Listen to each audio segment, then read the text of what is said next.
Now then, people, it's Joe. It's the Just Joe Football Show, and it's time for your Premier League roundup. Before we do get into the video, thank you to everyone that joined me on yesterday's watch-alongs. 3 matches done. That's going to be a constant on the channel now. So if you want to be there for the watch-alongs, make sure you hit the notification bell so you know when I'm going live, and always subscribe to the channel. And if you're watching this video, please smash the like. Likes equals views. Views equals subs. You're the OGs. Let's get this channel growing, and let's get into your Premier League roundup. Boom! Heard it right. It's going to be Just Joe, and it's going to be all about football. He showed descent. Van Fruit's in! Yes! Yes! I've not seen many more appearances from Pablo. Fantastic, inaugural guest. I had to pull out the big guns. And this is the moment when I take a stand. I've got big. So then, folks, let's start from the top of the show. The first game we're going to cover is one that was a real turn-up for the Bucks. It was West Brom 5, Chelsea 0. Chelsea hadn't conceded a goal in 7 games. I think they'd kept 12 out of a possible 14 clean sheets since Thomas Tuchel came in, and they went and conceded 5. Yes, 5 against West Bromwich Albion. As you can see, Chelsea went in front with a goal from Christian Pulisic. Mateus Pereira, who had an absolute barnstormer of a game, got 2 before half-time. And, yeah, Callum Robinson came off the bench as well for an injured Branislav Ivanovic, and he got himself a couple as well. I think he scored 5 goals now, something like that, against Chelsea. What a turn-up for the Bucks. 33% of West Brom's goals this season, I think, if my stats are correct, came against Chelsea. Obviously, if you remember in the reverse fixture when they went 3-0 up. Something ain't right at Chelsea. I know they're in a rich vein of form, but I think Tuchel took West Brom lightly, made a lot of changes, took out Mount, Havertz, Chilwell. Apparently, there's unrest in the camp. Azpilicueta had an argument with Reece James. Rudiger's had an argument with Kepa. Not great, not great. Because I thought they might have a chance of the Champions League. I know Leeds fans won't like to hear that, but things aren't looking great. And to go down and get beat by West Brom 5-2 isn't great. Is survival on for West Brom?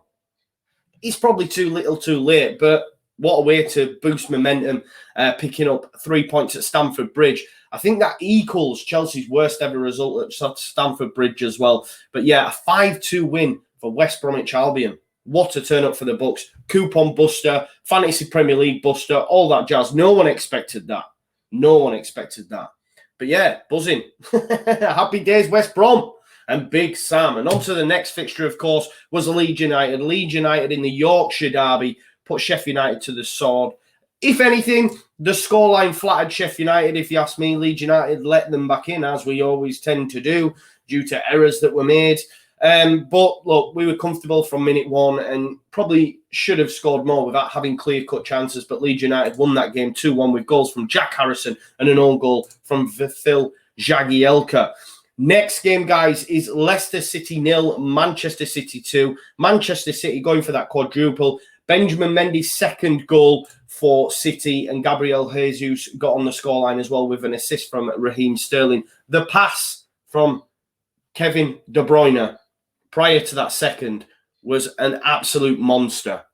Jermaine Genius said on Match of the Day, pass of the season. It could well be up there. Please check it out if you haven't seen it already. It was an absolute beauty. And Manchester City, who's going to stop this train? Of course, they've got Borussia Dortmund in the Champions League. We will be doing a watch-along for that. So if you want to get involved in that, then please, as I say, subscribe to the channel and hit the notification bell. But Manchester City are on a train. Can they do the quadruple? I don't think it's ever been done. So it'd be nice to see in our lifetime. I know it's not my football club. But, I've seen on Twitter as well, people say, oh, Man City, they bought it, etc.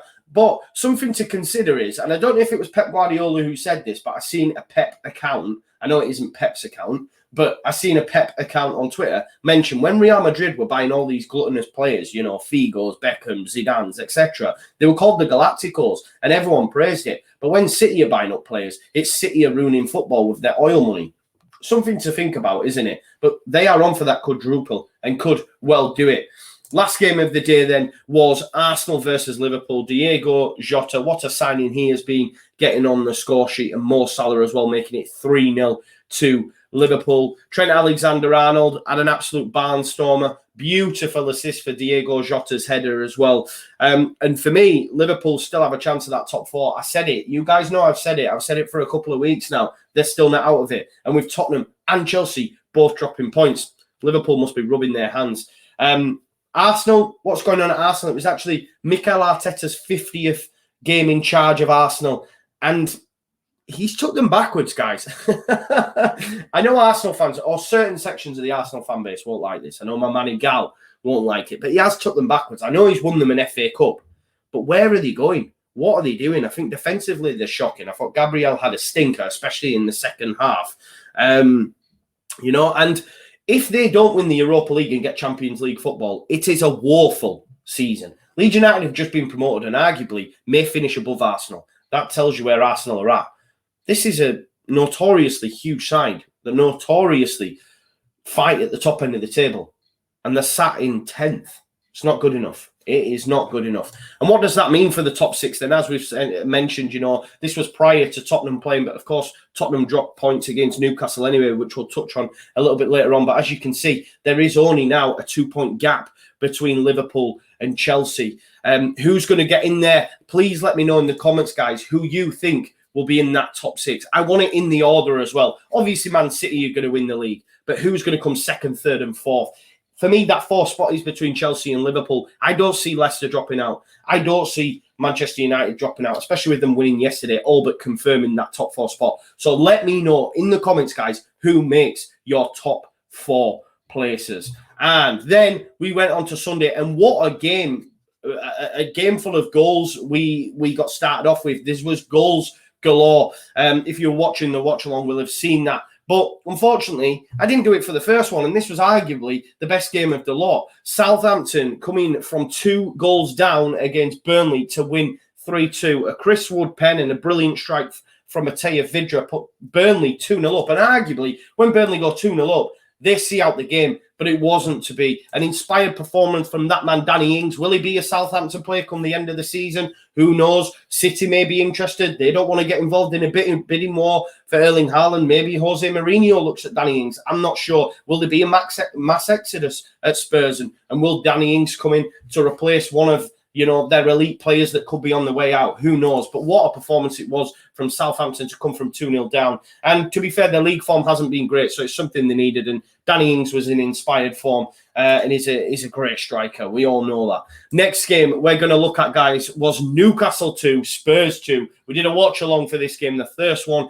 the inaugural watch-along on the Just Joe football channel. Thank you for the OGs that watched it. If you want more, just subscribe to the channel, hit the notification bell. Of course, Joel Linton, of all people, put Newcastle in front. Harry Kane with a quick-fire double to put them 2-1 up. But then, of course, Joe Willock, Arsenal's Joe Willock, on the 85th minute, rescued a point for Newcastle. I still think Newcastle will stay up. I know a lot of people disagree, but I think the bottom 3 stays as it is. And this is a massive point considering what Fulham went and did against Villa. This is a huge point. And what's going on at Spurs? Obviously, I know that Tottenham fan base are absolutely in bits, a bit like the Arsenal fan base. They want Arteta in, Arteta out, Mourinho in, Mourinho out.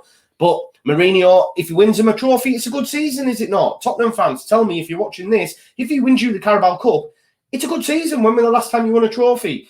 I know you might not want to hear it, and I know you're playing drab football, but something's not right with Mourinho as well. He's not playing Son, Bale, Dele Alli, he goes with Vinicius up top. Where was Alderweireld? They played during the international break, but we're told they're ill. Something's not right at Spurs. But when things go wrong at any club that Mourinho is at, something's always not right, is it? But yeah, great point for Newcastle, to be fair, especially going 2-1 down. But great rescue point from Joe Willock on the 85th minute. And yeah, Newcastle, for me, are going to stay up. Newcastle are going to stay up. It probably will go to that last day, that last game of the season, Newcastle v Fulham. And what a game that's going to be that we're going to be able to enjoy. Just talking about Fulham, see that little intersection there that I did? They lost away at Aston Villa 3-1. They went in front from an Alexandra Mitrovic goal. It was an absolute howler from Tyrone Mings. I, like many others, do not get the hype around Tyrone Mings. I think he is lacking.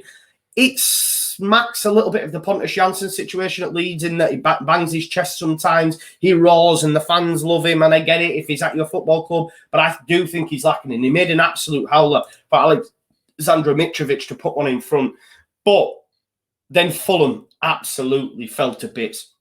Inspired substitution from Dean Smith. That doesn't happen very often. I remember on the watch along an Aston Villa fan saying his substitutions actually work for once. El Ghazi came off, Trezeguet came on, and Trezeguet gets himself 2 goals. And Ollie Watkins as well on the 87th minute gets a goal. And Aston Villa won a 3-1 winners. And they weren't in a great run of form as well prior to this Villa. So it's huge for them. Of course, what that did do is mean Leeds United dropped out of the top half of the table, which is disappointing. But Fulham absolutely fell to bits. And the game was there for them, guys. The game was there for them. But Fulham and Scott Parker fell to bits. And for me, I think the bottom 3 is going to stay as it is. Then the last game of Sunday was, of course, Manchester United versus Brighton. Danny Welbeck, ex-Man United player, of course, Manchester lad, put Brighton 1-0 up on the 13th minute.